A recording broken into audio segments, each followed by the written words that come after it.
Welcome back to the Hauntsville Cryptcast. I'm John. I'm Anna. I'm Anthony. And today we are taking a trip down under. Nope, that's Australia. Oh, we're taking a trip down south. Which, as we learned in preparation for this episode, is not where the Rust Belt is. Right. We originally wanted to tackle this episode with some Rust Belt horror movies. There's definitely an aesthetic and a certain... Je ne sais quoi. Yeah. A je ne sais quoi, if you will. An atmosphere to horror movies set in this kind of Rust Belt idea. And I think as we were going on, we were finding more and more of these movies that hit the same ideologies as a Rust Belt horror movie. They all took place in the South. And big takeaway, none of us are good at geography. Anna has an excuse because she's not from here. John and I have no excuse. We've just been out of school for too long. No, it's the school system's fault. That's why. Actually, so much so. This was like taking a crash course in relearning American history, like very briefly and like not in depth. But for anyone who isn't aware of what the Rust Belt is, there is a part of America where infrastructure just kind of wasn't built to last. And these small towns were cropping up around factories or like individualized businesses that didn't last long enough to sustain multiple generations. Cropping up. Get out of here. Oh dear. So a lot of these small towns kind of fall into disarray, and you can see remnants of these factories and these pieces of infrastructure that used to maintain the town, and they're finding other ways to get by, or they fall into those like small town stereotypes. Mm-hmm. They got disarray, they got datarray. It's crazy. It's unfortunate. But as I'm saying this, I'm sure that you guys can think of multiple movies that fall into that, like small town, the old like chromium diners, like rusted out farm equipment on the side of the road. Yeah. But everything that we've seen is like in the South. Yeah. there is definitely a huge stereotype with the South. There's a lot of different stereotypes, which is very sad because obviously it can't just be true. And also, having been to upstate New York, it has the same stereotypes. It's mountain ranges. Yes, it's small towns in general, I think, that get this reputation for being closed off. I think it's more to do with highly religious areas as well. They're known for being like closed off or wanting to stay in the past when everyone believed in the same things, or when they thought that everyone believed in the same things, because no one knew any different than what was in their small town. Or even just going back to a time that was better for that town. Because, right, like these people grew up in here for generations, and there were better days for them because the town was booming and thriving, and now it doesn't do that anymore. Right. Yeah, as business went away from, the farming communities and things like that. You know what I mean? So that's why, like, one of the first ones that I think of is Clown in a Cornfield. Because we kind of get like a mix of the two sides of that, where like you have the part of the town that is still booming and does still have some stuff going on and is a little bit more metropolitan, but at the heart, that's like the facade. That's what they want to put on. That's what they want everyone to think is going on. When in reality, then we see all of those emptied out silos and factories, which is the beginning of a lot of the strife that these characters go through in that movie. Yeah, the sheer fact that movie is centered on its Founders Day celebration, celebrating the infrastructure that built that town, like they're still clinging on to it. They haven't been able to move past it. They're trying to do something to bring that town back into popularity. And I'm really glad you started with Clown in a Cornfield, because there's a direct reality correlation here. And I don't know if a lot of people know or realize this, but Sleepy Hollow was a factory town for a long time. I think it was just called North Tarrytown. And it wasn't until Washington Irving's story brought that town some popularity that they were able to start cashing in on the tourism of it. And, Sleepy Hollow is beyond popular now. It is all over the internet. It is the place to go for Halloween. There's a ton of like farmers markets, community events. They're booming. They're thriving. They knew how to work with this. Yeah.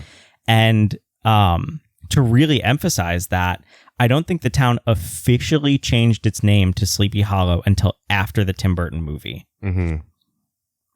So we're really in the real world seeing how this is a direct thing that towns do to kind of sustain themselves. To cash in. Yeah. To cash in, to bring back some of that. Okay, we're no longer booming factory-wise, but we've got lots of tourism and interest, and they know how to market to us spooky folks. So, yeah, I think that was the right thing for them to do, as opposed to them sending out a creepy clown after all of us. You know what I mean?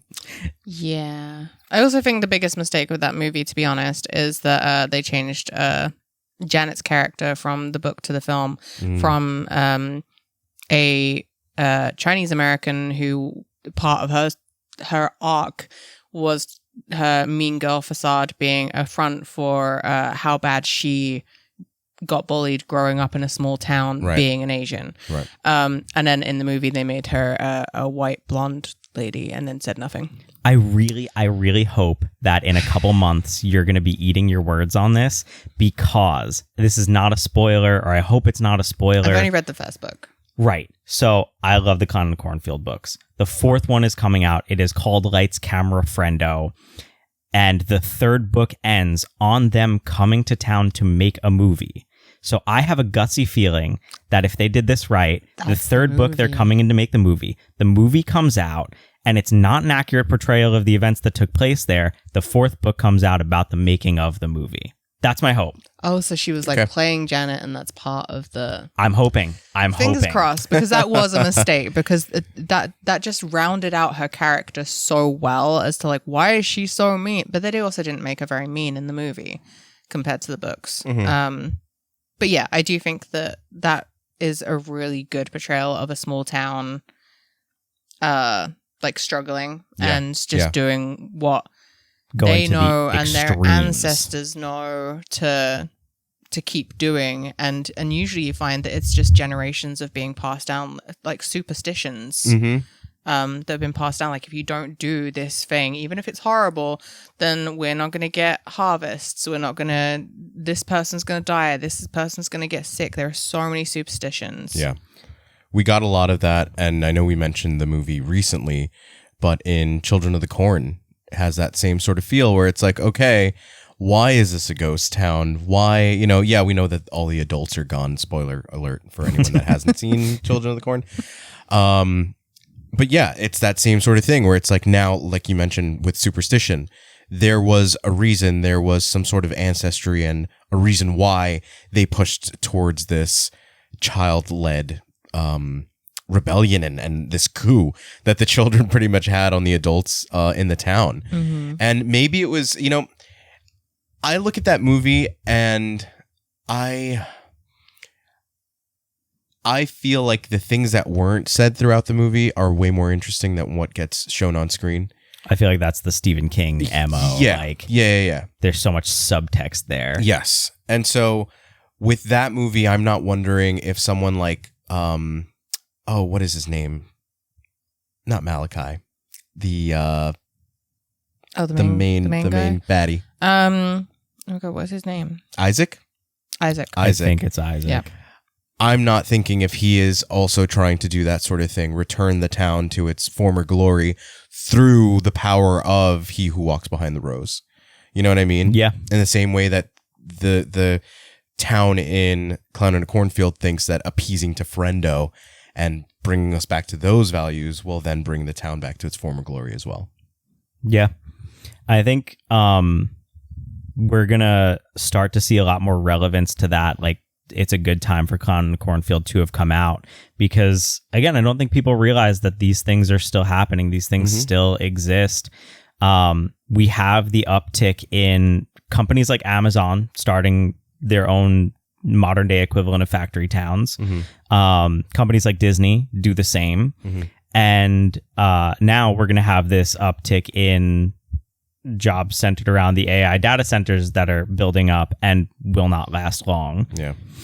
So we're going to start to see a resurgence of this kind of story being told and across more of America now because it's happening further out.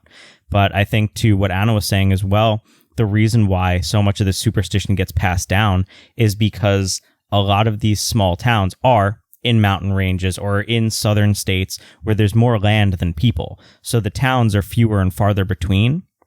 And so they keep to themselves. They keep to their own cultures. A lot of this stuff takes place pre-internet. Yeah, so true. the world is a lot smaller. All you have is your community. So your community and the traditions that get passed down become so important. Right. And so it all becomes folklore and superstition. And then, like, I'm really harping on the geography of the U.S. here because, again, another thing I learned here, there's a lot of Appalachian folklore and Southern folklore that really mingles with each other. But there's only like the smaller part of the Appalachian Mountains is in the south. The rest of it is northeast. Yeah.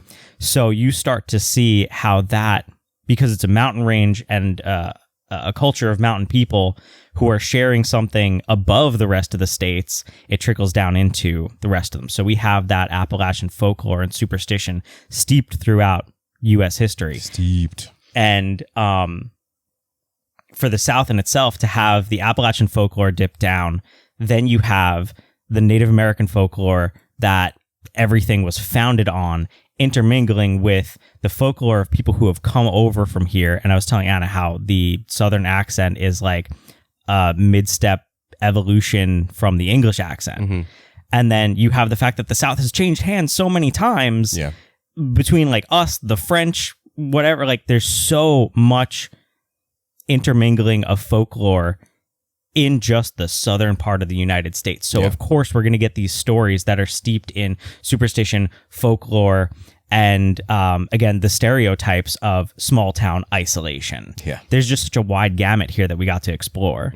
I think it is really interesting because when you said that like the accent comes from the English accent, I was like, well, that makes sense because when English people try to do American accents, it defaults to a Southern accent.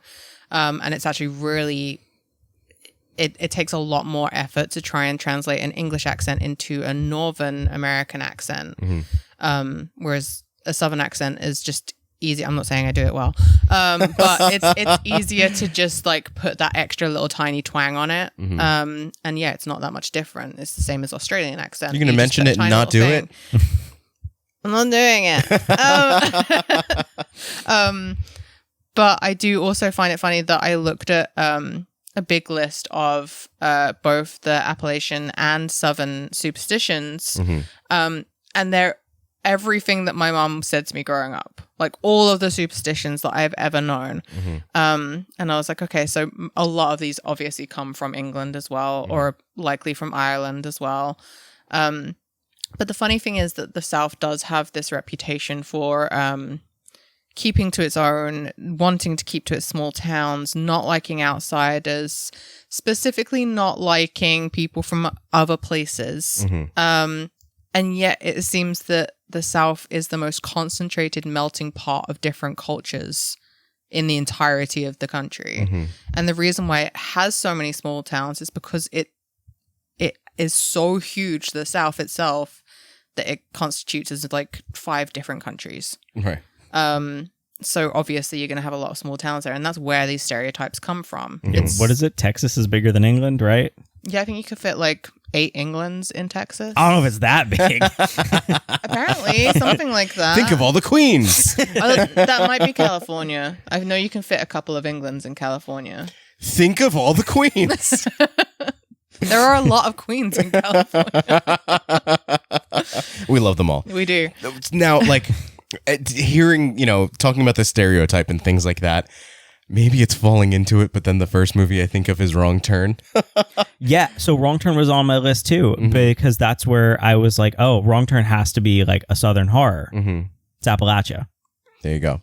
Which is like, so having visited West Virginia with friends of my wife and mine when I was in college, it's a whole other world. And we're talking about like West Virginia, like not the idealized, not the idealized West Virginia of John Denver song, but like real mountain town, real scary West Virginia. And like my first time down there, of course, that's the first thing I think of is like, oh shit, we're going to get wrong turned down here. And there were parts like, obviously you see how much slower paced everything is.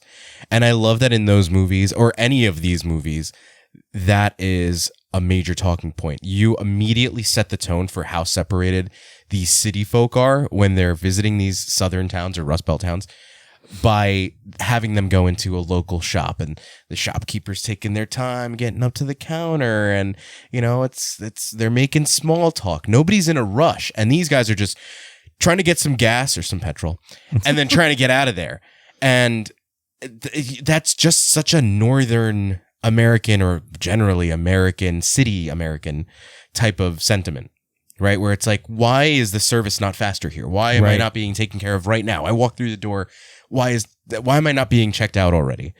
So in a movie like Wrong Turn, in a movie like Cabin Fever, they hit on all those points where they feel out of sorts. Even the remake of Friday the 13th gives you that feel too. Tucker and Dale versus Evil does it excellently. It does it excellently, with, and it pokes a lot fun at more all humor of it. as well. Yeah, they know what the tropes and stereotypes are. They hit the Southern horror, played into all of it, and it's nice to have that juxtaposition between the group of kids that they're dealing with, because it's exactly that. Mm-hmm. But back to Wrong Turn, thinking about those Appalachian towns and things like that, it's a horrible stereotype to say, like, okay, all mountain people are going to be like this. And it's like, if you've watched any of Soft White Underbelly, you know that it does have some truth to it, for those small sectors there. But it's fascinating to me that we have so many movies that have to do with these mountain folk. The Wrong Turn series, they've done it 3 different ways with all the different reboots that they've had. Yep. Even something like The Hills Have Eyes has that same sort of, like what were they called? The Bean family? Yeah, because I think so, because they're based off of Sawney Bean. Sawney Bean, there you go. Thank you. Where, we're getting... Irish, right? Yeah. Scottish is Sawney Bean. And so we're getting that story of cannibalism and inbreeding and all this stuff. And it's like, all right, not only are we getting the horror from the actions that are taking place through the movie, but we're also falling into the stereotype of like, oh, these mountain folk, they're all inbred and blah. So it's just funny to me how these movies hit on our fears and our own prejudices at the same time. Yeah. It's your level of expectation and how much the media has been feeding you this idea. Yeah. And those ideas come from the inbreeding one comes from the fact that a lot of these towns are isolated. So your immediate thought is, well, how many other people can they know? Yeah. And we watched Jugface during this. Okay. Yeah. I really liked Jugface. Yeah. I thought it was such an interesting concept because this is a group of people. I think it's 5 families who they address that there is an inbreeding factor here because of how isolated they are, because of their religious beliefs toward the pit and the creature that dwells within it. As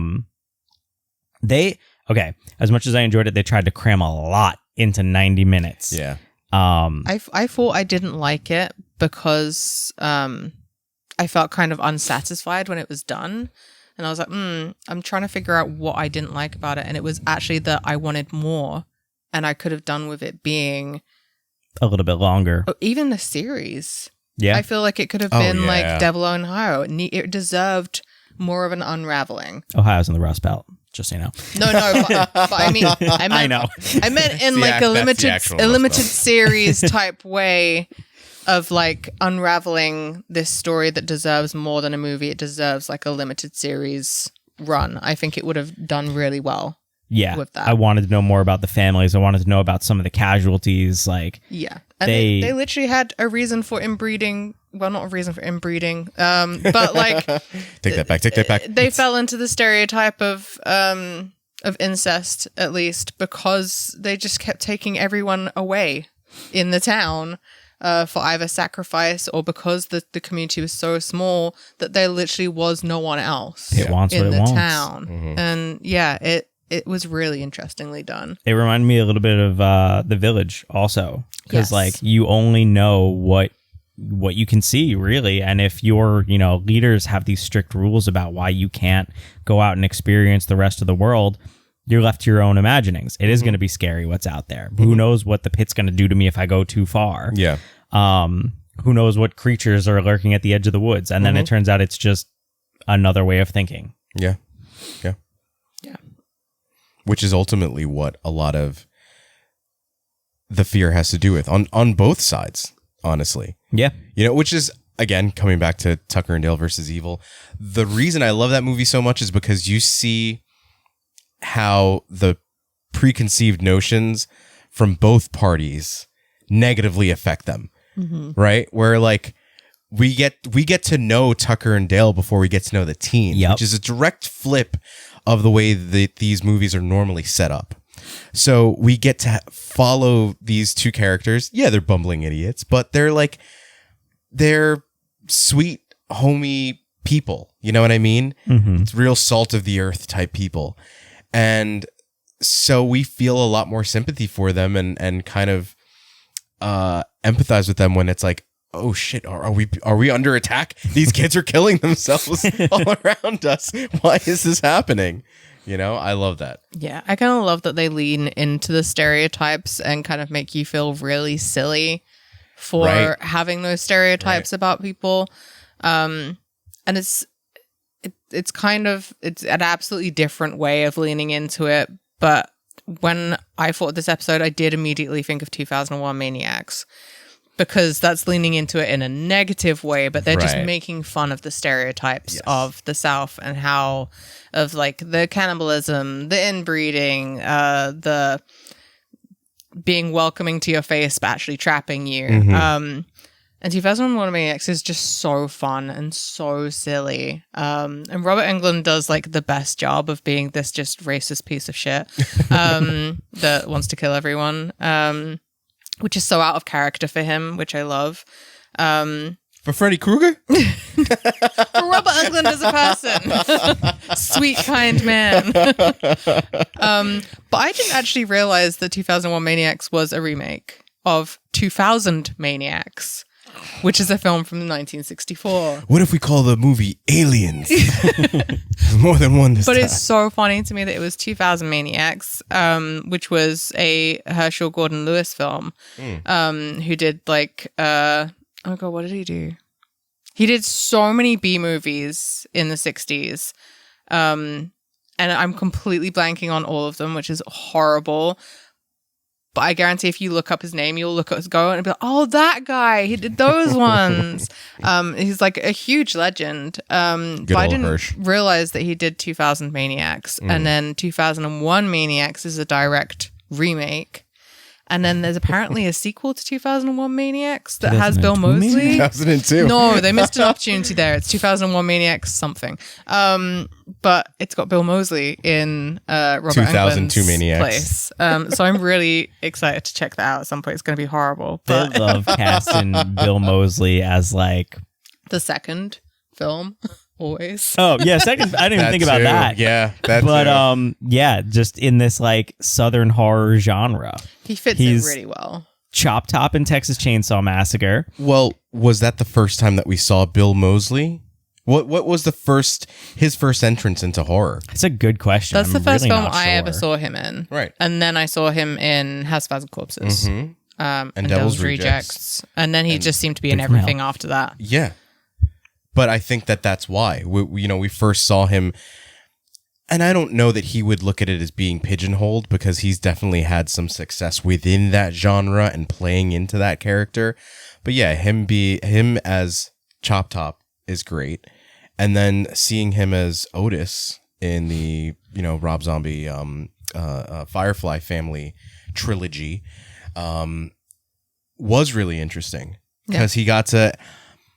He's incredibly talented. Oh yeah, he really is, and I love teenage John. Loved The Devil's Rejects, mostly for the ending. Best use of because Freebird. he was it's the only example of Freebird on film that we I love it. But as I got older, I enjoyed House of a Thousand Corpses way more. That's my favorite out of the two. Yeah. I think because it just had that that early 2000s Rob Zombie feel. It just felt like an extension of one of his music videos, where I loved that Devil's Rejects felt like its own proper movie. We felt like we stepped outside of that stylized world, which very much just felt like a trippy, like an acid trip, like this music video. And it didn't feel like there was any bit of reality there. Now, when we step into Devil's Rejects, it's like, oh, okay, now the world has gotten a little bit grittier. We're in the bright daylight.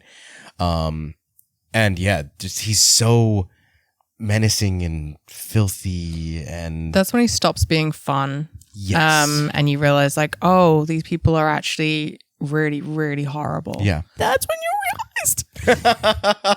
Okay, right. No, but they're horrible, but they're horrible in like a fun tongue in cheek. that man. They taxidermy that man and turn him into a fish boy. And they make light of it. It's supposed to be like campy. Yeah. The first movie is incredibly campy.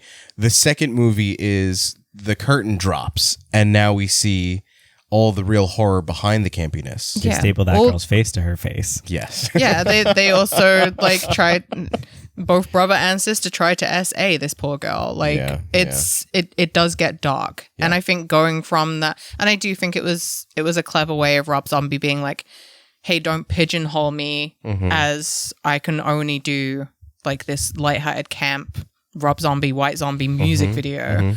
I can also be gritty and dark and make horror. Yeah. And that's where I got excited for him as a director with Devil's Rejects, because I was like, oh, he can actually make some like really impactful horror. But he just didn't ever again, in my opinion. Hot take, I had a good time in 3 from Hell.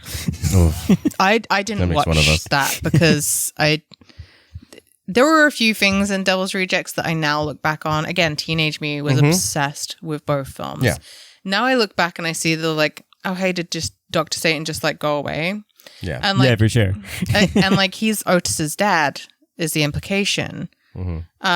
So like, sure, he should come back. But then in the second one, then like, I don't know, they kind of try to play that like Captain Spaulding is, and it's like, no, he's baby's dad is Captain Spaulding, but Otis's dad is, and I found the family dynamics really interesting in it, and I like the lore of it, and it seemed that they just suddenly stopped doing any of the lore part of it, or adding any like supernatural element to it that was suggested in the first one. Right. They were like, oh no, these guys are just sadistic killers. Yeah. And I'm like, oh, but it was way more interesting when there was an implied supernatural like cult type thing. But you can also look at it as we are seeing the first movie is shown to us through the lens of the victims. These teens who are taking this road trip. Out of towners. Right.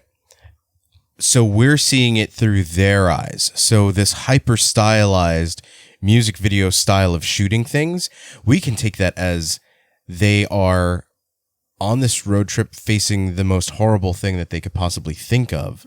Disorientated. Yeah. So we're looking at it through that lens. The second movie, we are now in the perspective of the Firefly family. So that veil is lifted off. And now we're seeing it from their point of view. There's no longer the hyper stylized, the bright colors and all of that. Spaulding's makeup is wiped away, or fading through some of the movie in the beginning.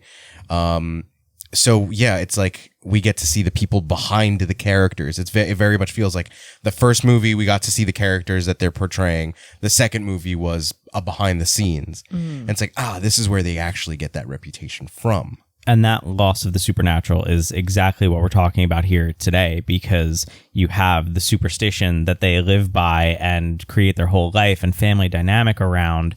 But in truth and reality, the world is gritty. It is not full of the magic that they were promised, that they were brought up on.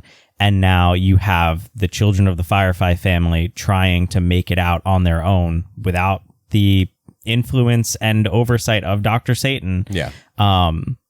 And they're not equipped for this world. They weren't given the resources, and they're still stuck in this mindset that they have to literally fight and kill to survive. Yeah.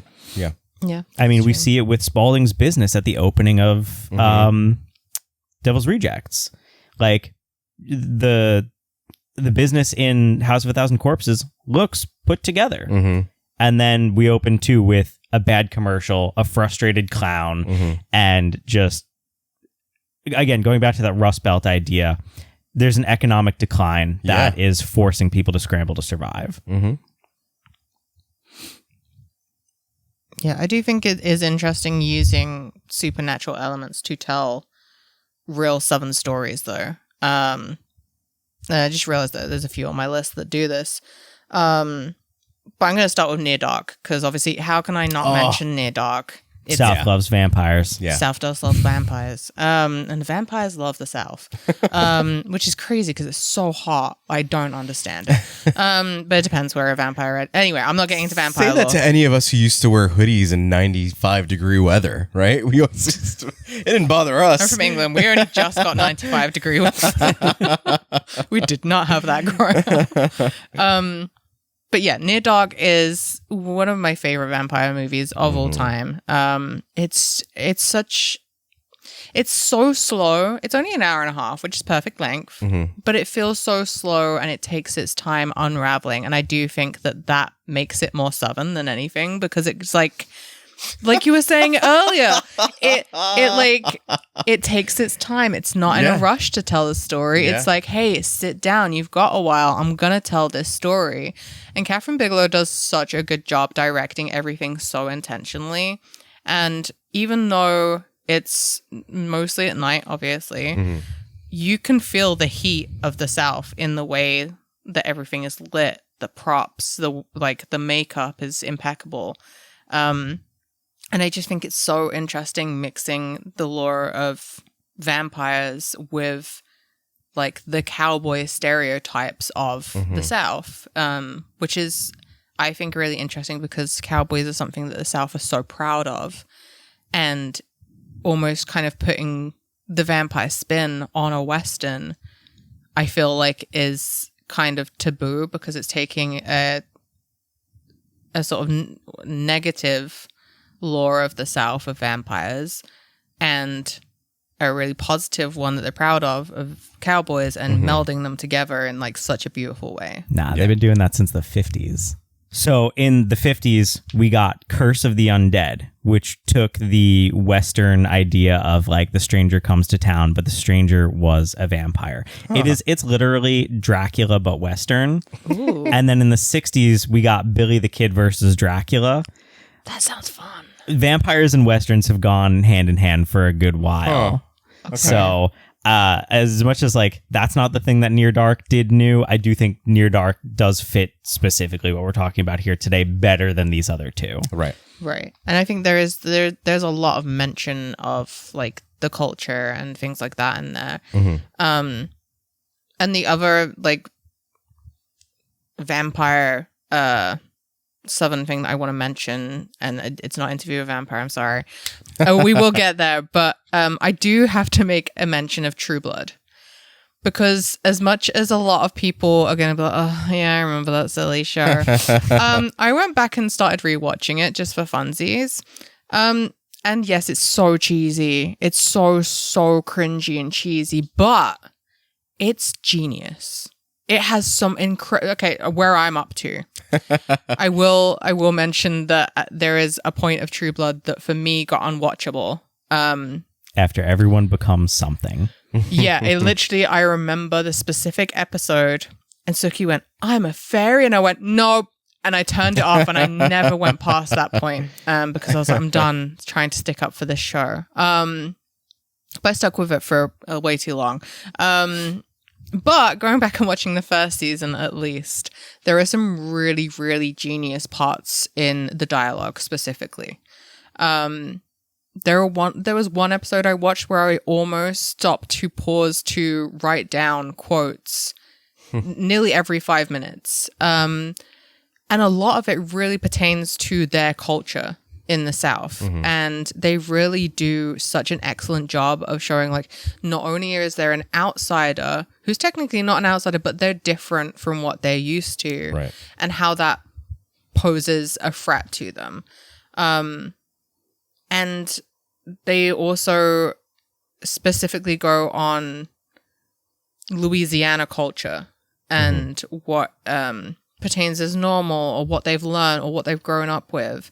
And the fact that Bill the vampire is a like Civil War guy who happened to get turned into a vampire during the Civil War, and then he gives an episode, like there's an episode where he like gives a talk to the town on everything that happened to him during the Civil War, and how it kind of makes the town go like, oh, actually, it's really cool to have someone who was there in history to teach us history. And like, oh yeah, he fought for our side in the Civil War, so oh, that changes everything. He must be great. You're gonna love Twilight.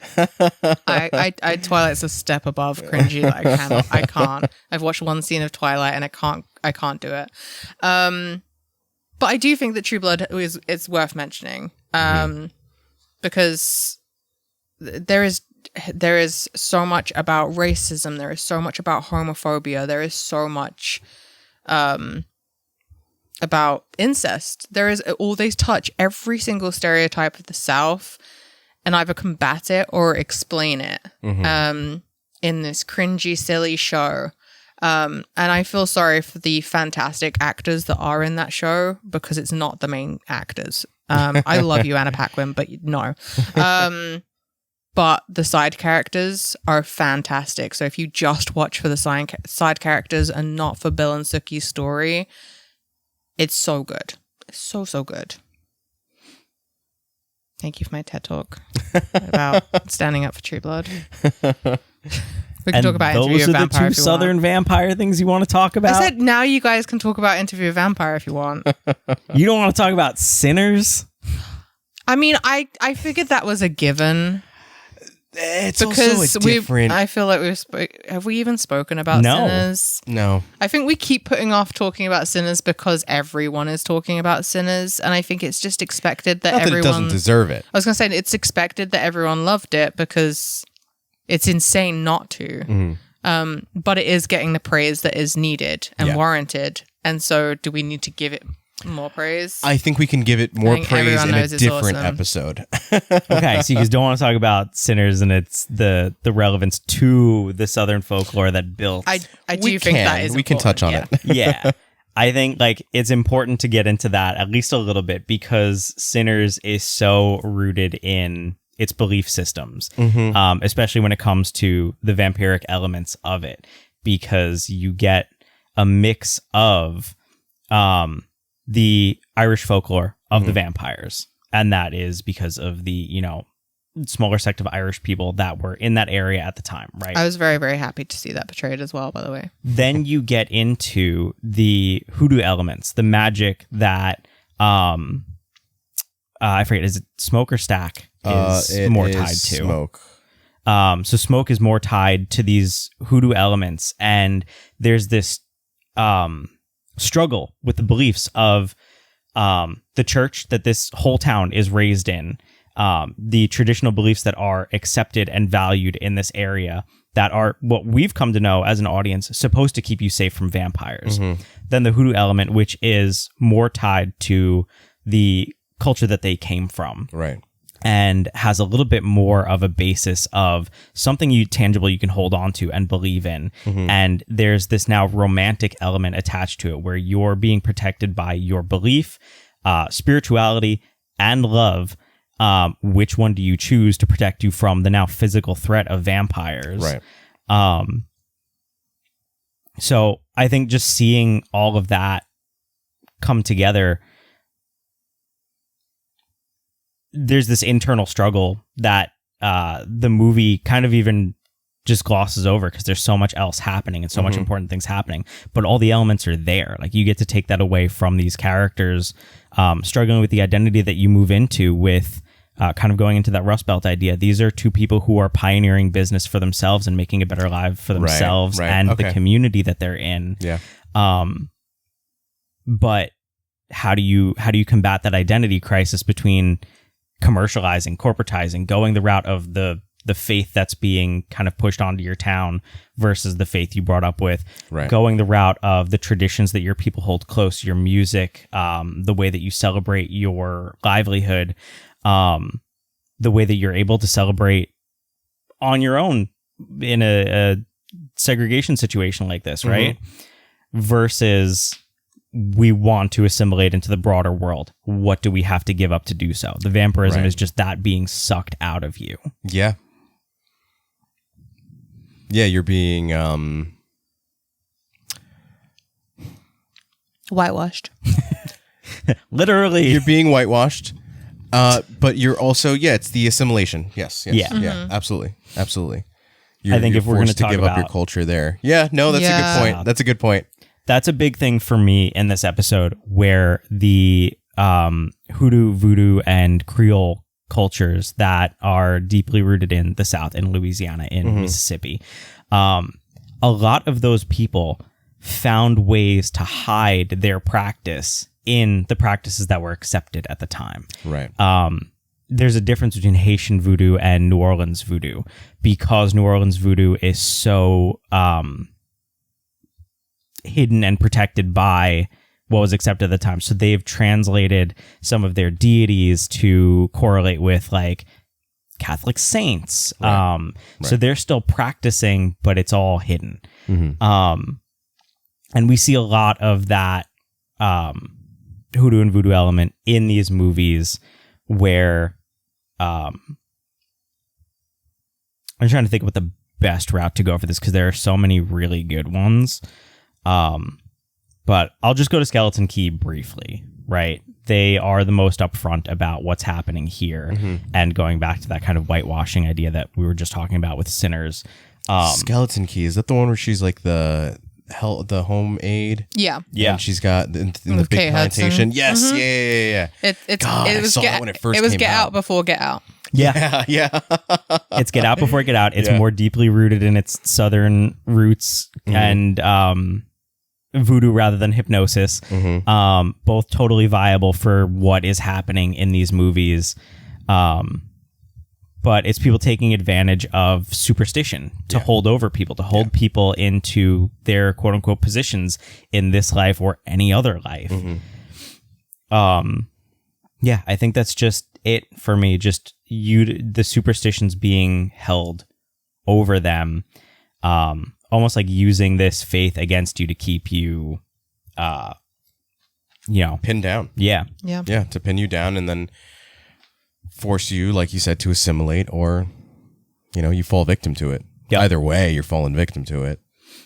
Yeah. I mean, a lot of these are either people falling victim to the assimilation, or people falling victim to, like we were saying before, like the small Fighting to keep down what's yours. mentalities. Yeah, fighting to keep something that you've had for generations that's been taken away from you. But also just fighting against what's expected from you, because I think there's a lot of these films, and not even just for the South, but small town movies, where people, and I guess it's the same anywhere, and like where people aren't happy to see you try and leave a situation that they can't get out of. Right. Trailer Park of Terror does that fantastically. That's exactly where I was going. Had a feeling. Trailer Park Terror like presents itself as a really silly film, and it kind of is. It's so much fun. It can be really, really silly, but at its core, it's actually a very, very sad story. And I don't know, it always makes me really sad to think about it, but it's just presented in such a beautiful, stupid way. And Trailer Park Terror is just about the stereotypes of small towns and trailer parks in general, and not being able to get out, and what happens to some people when they do try and leave, how the communities react to that. Right. And sometimes it's not even about faith. It's not even about, that cult mentality of like not being able to leave. Sometimes it's just, if I can't leave, then you also can't leave. Right. And dragging people down with that. And that's kind of the core of Trailer Park Trailer Park of Terror. And I just think it was just such a smart film, and I think it gets overlooked because it looks so silly. Right. And it looks like another like, oh yeah, it's like all these hillbillies are gonna rip these people's faces off and blah, blah, and that's actually not what it is. So I really recommend watching Trailer Park of Terror. I just showed it to you for the first time, and I really thought I'd shown it to you before. It plays like Evil Dead 2, and I'm so happy about it. Give me more of that. It turns out it's based on a comic book series, short-lived, but I need to now hunt these down for not the hundreds of dollars that they're going for. Yeah. I'm glad it's got a little cult following like that, though. Yeah. Because it deserves it. But Trailer Park of Terror really, again, you have the outsiders of the bus full of kids who, you know, have their predetermined notions about what happens in a trailer park and how they're ribbing each other for coming from different economic backgrounds. They also have their own stereotypes to battle with because they're addicts. They're yeah, it's like a rehabilitation group. Yeah. And it just becomes a cautionary tale. I think what Trailer Park of Terror does for me, it combines two of the things that I love about what we see in a lot of Southern horror. And that's why I really gravitate toward this stuff, because there's the aspect of Southern horror that gravitates toward Grindhouse. That's our Texas Chainsaw Massacres. That's our Dolly. Yeah. That's From Dusk Till Dawn. And then we have the Southern horrors that gravitate toward the Southern Gothic, the slow burns, the vampires, the movies like Skeleton Key and Antebellum. These movies take their time and they hit you with Southern charm to lure you in, and then they hit you with the gritty underbelly. Right. Trailer Park of Terror is dead set in the middle of that with all the camp of Evil Dead. You have this effectively in the Southern Gothic. She would be a Southern belle. She is, you know, making her debut into the world. She's starting to date and find love, whatever. And she gets wronged by the people around her. Right. Texas Chainsaw Massacre. And so they really balance that charm. She is effectively telling this group of kids her story in a series of vignettes. Some of them are beautiful, some of them are brutal. And you get that Southern charm throughout. You get, you know, I'll smile in your face and stab you in the back. Right. That's how she's been done. Yeah, it definitely blurs the lines of like, where is the victim and where is the villain? I should have used her for that episode. Crap. As much as I love the grindhouse elements of this, and I feel like those hit a lot more of what we're talking about, I think we've talked about how all of those work. Like, I can't really give you anything new from the perspective of all of the Texas Chainsaw Massacre movies that we haven't talked about in, you know, Jugface or some other movies. The Gothic, on the other hand, it takes this to a more isolated level. And the Southern Gothic has become so prominent because there is that juxtaposition, there is that dichotomy of people who do live in these sprawling manors in the South. But the Gothic exists because, as most Gothics do, there's ghost stories in these houses. And most of these houses are usually like plantation houses. They're haunted by their past. They're haunted by the horrible things that happened in there. The South is full of ghost stories in all of these plantation houses because of the horrific things that happened in them. Scooby-Doo on Zombie Island. Scooby-Doo on Zombie Island. It's but like, Southern Gothic. You joke, but we were given a lot of Southern Gothics as gateways. Yeah. Because there's a part of America that has that kind of opulent flair of you can live well out here. You just won't be around anyone, and you will be surrounded by strange things that go bump in the night. You'll have to constantly battle what this town is known for. And I'm like harping on all this deep, dark stuff, but I'm going to hit you with the Haunted Mansion. Okay. I kind of had a feeling you were going to go there because that makes perfect sense. Yeah. And I'm guessing you mean the most recent movie in particular rather than the Eddie Murphy one, because that doesn't really touch as much. All of it. I was going to say the Eddie Murphy one. I feel like that one's more terrifying. So, from my understanding of the lore of the Haunted Mansion as a Disney I can do a whole episode on this. Don't tempt me. Absolutely. only one of the haunted mansions is set in Louisiana.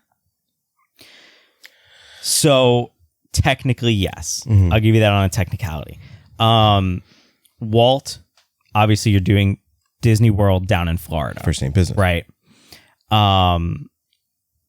That house, the Haunted Mansion in Florida, is specifically built to resemble a plantation house. Mhm. It is set in Disney World's French Quarter to emphasize more of that kind of like Louisiana aesthetic to it.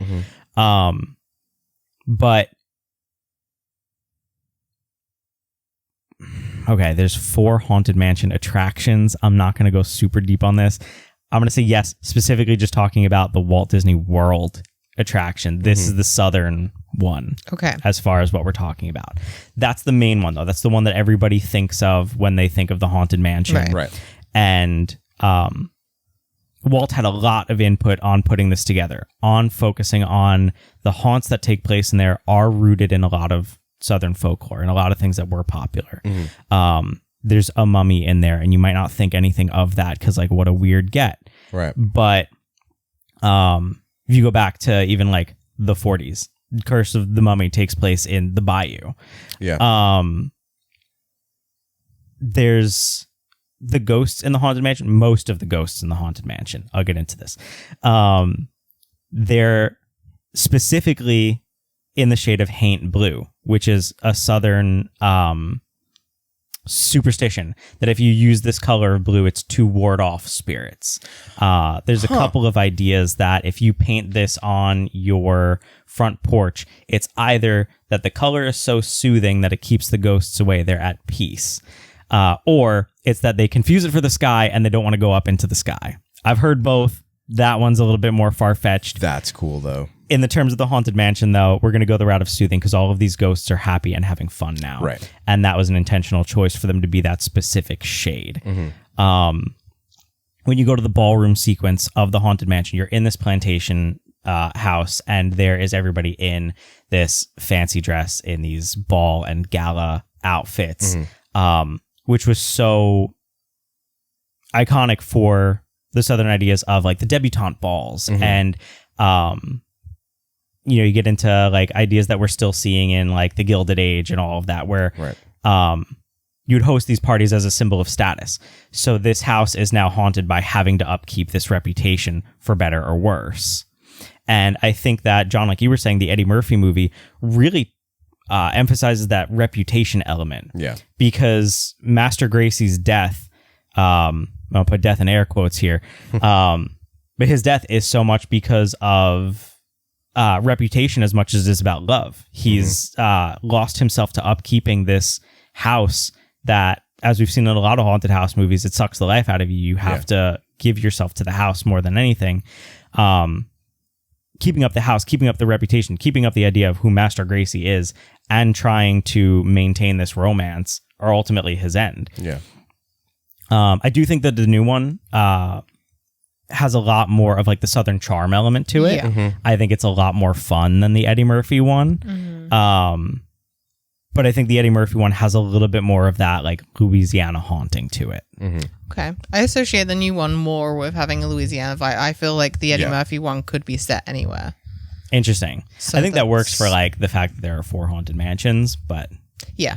That said, I really only wanted to touch on the Southern Gothic for this episode because I think that that's a really interesting juxtaposition to what we've been talking about for the rest of South Rust Belt, that gritty, dirty horror. But they both exist in the same world. They both exist next door to each other. You can't have one without the other. Right. I think what can be covered in the Southern Gothic episode can be covered under traditional Gothics for the most part. All that really changes is the setting and some of the sources of magic and sources of folklore. But again, like we were saying with some of the folklore for the Appalachian Mountains and how much it correlates to what, Anna, you grew up with in England, you are going to find a lot of those similarities. I think as far as what we were talking about today, that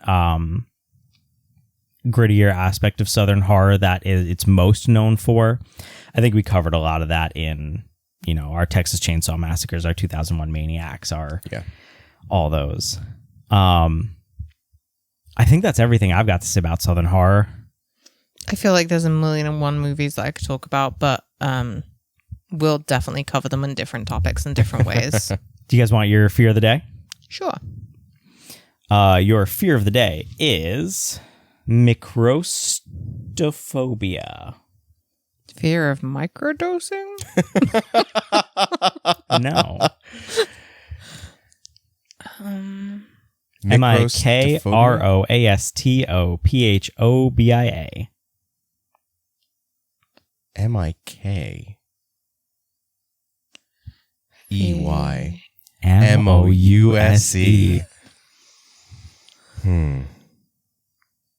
Fear of the South? No. I feel like it's important that you told us it's spelled MIK. Maybe. I'm always so bad with like where these came from, what they're rooted in. I feel like Fear looking of at the corn. definition of it. What? Fear of corn? No. Oh. I feel like looking at the definition of it, it should be a C and not a K, but I don't make the rules. I only enforce them. Fear of accents? No. Fear of a smaller town. It is. It's the fear of small towns. Okay. Oh, interesting. Why would you want that spot with a C? Micro. Micro. Yeah. Oh. Like, why is it a K? Oh. Just to be cool. Yeah, maybe. Edgier that way. It's a K, but it's backwards as well.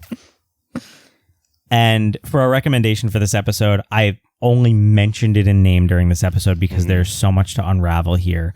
But we watched Antebellum for this episode, and I do not think that this movie got the credit that it deserved. I think it had such a brief run in theaters, and I don't hear anybody talking about it. I can tell you why people aren't talking about it. I think that this movie could be restructured to be even more impactful. Yeah, I think we got the important part of the movie in the last 20 minutes. And if we'd been given the specific... It just needed breadcrumbs. If we'd and been that's what given it's missing. specific information even 10, 20 minutes before the last 20 minutes, I think it would have been groundbreaking. And technically, the idea of it is kind of groundbreaking. But once you figure out what is going on, you go, wait, I need more I'm of... so uncomfortable. Yeah. And then you look back at the entire movie and you go, oh my God, I could have been a million times more uncomfortable from the start of this movie when I was already uncomfortable, but now with a new context, everything is so much more uncomfortable. I don't want to spoil anything. I think it's worth the watch. I think you just, like I said, it's missing breadcrumbs or it needs a little bit of a restructure, but if you just push through that middle segment, it's worth it. Every minute of this movie And was it's not very wasted. important about the state of the world in all Past, present, and future. Past, and they present, make future. a point of Yeah, that. they make a huge point of that. Yeah. So yeah, go and watch Antebellum. It's worth it. I can tell you why people weren't talking more about it, but I do think that people should have taken more time with this and watched it. And again, limited theater run. I harp on that all the time. It is the bane of a lot of films' existences, but I'm glad it got a theatrical run. I think it was hidden for a reason. Yeah, seeing who That's all I'm saying. Yeah. Yep. It probably offended all the right people. Yes. Thanks for tuning into the Hauntsville Cryptcast. I'm Anthony. I'm Anna. And I'm John. Happy haunting. We'll see you down south. Come on back now, you hear?